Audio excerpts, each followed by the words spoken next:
پیٹ میں گیس رہتی ہے, چٹنی بھی کھاتے ہیں آپ کے بتاتے ہوئے, لیکن پھر بھی گیس رہتی ہے. دیکھو میرے محترم بھائیوں, یہ دیکھو یہ کھانا ہے, یہ کھانا جب سامنے آتا ہے ہماری آنکھیں کھانے کو دیکھتی ہیں اور اس کھانے کو دیکھ کے وہ برین کو اس کا امیج دیتی ہے. یہ گیس کی ہوتی ہے اس کو سمجھ لو, یہ تذابیت کی ہوتی ہے اس کو سمجھ لو. یہ کھانا سامنے آیا, آپ کی آنکھوں نے کھانے کو دیکھا اور اس نے برین کو میسج کیا.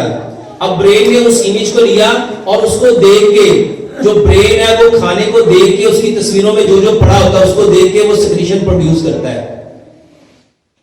لیکن جب یہ کھانا سامنے آیا اور ہمیں کھانے کو دیکھنے کے باوجود ہماری فکر یہ تھی کہ ابھی میں نے یہ کرنا ہے, یہ کرنا ہے, یہ کرنا ہے, یہ کرنا ہے, تو آنکھوں نے کھانے کو دیکھ کے اس کی امیج لی, اس نے برین کو دی, اور برین کہاں مصروف ہے, کہاں انگیج ہے, دوسرے کاموں میں.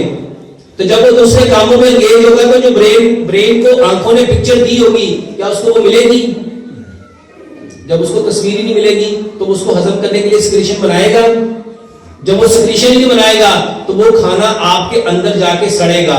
جب وہ سڑے گا تو اس سے گیس پیدا ہوگی, اس سے گیس پیدا ہوگی. اس کا حل کیا ہے؟ اللہ تعالیٰ نے قرآن میں فرمایا لَإِن شَكَرْتُمْ لَأَزِيدَنَّكُمْ, اگر تم شکر کرو گے ہم تمہاری نعمتوں کو بڑھا دیں گے. شکر کرنا کیا ہوتا ہے؟ شکر کرنا ہوتا ہے تعریف کرنا. شکر کرنا کیا ہوتا ہے؟ تعریف کرنا. اس کو سائنٹیفکلی سمجھو, یہ تھا کھانا, اب اس کی تعریف کیا تھی؟ مثلا یہ مٹن ہے, آپ کہتے ہیں مٹن کتنا اچھا بنا ہے, مٹن کا ذائقہ کتنا اچھا ہے, مٹن کی خوشبو کتنی اچھی ہے, مٹن کا رنگ کتنا اچھا ہے.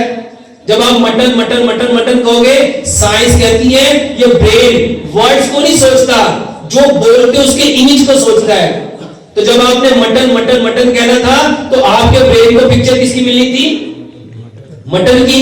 تو جب اس کو مٹن کی پکچر ملنی تھی تو اس نے اس کو ہضم کرنے کے لیے کھانا سیکریشن پروڈیوس کر دینی تھی. جب وہ سیکریشن پروڈیوس ہو جانی تھی اس کھانے کو ہضم ہو جانا تھا. جب اس نے ہضم ہو جانا تھا تو گیس نے پیدا نہیں ہونا تھا. یعنی دوسرے لفظوں میں جب کھانا سامنے آئے تو کوئی اور بات سوچنی, کہیں اور پہ دھیان لے جانا نہیں ہے, اس کھانے کی تعریف کرنی ہے. جب اس کھانے کی تعریف کرو گے تو یہ کھانے کو اللہ تعالیٰ بڑھا دے گا. بس اسی وجہ سے تو بیماری ہے.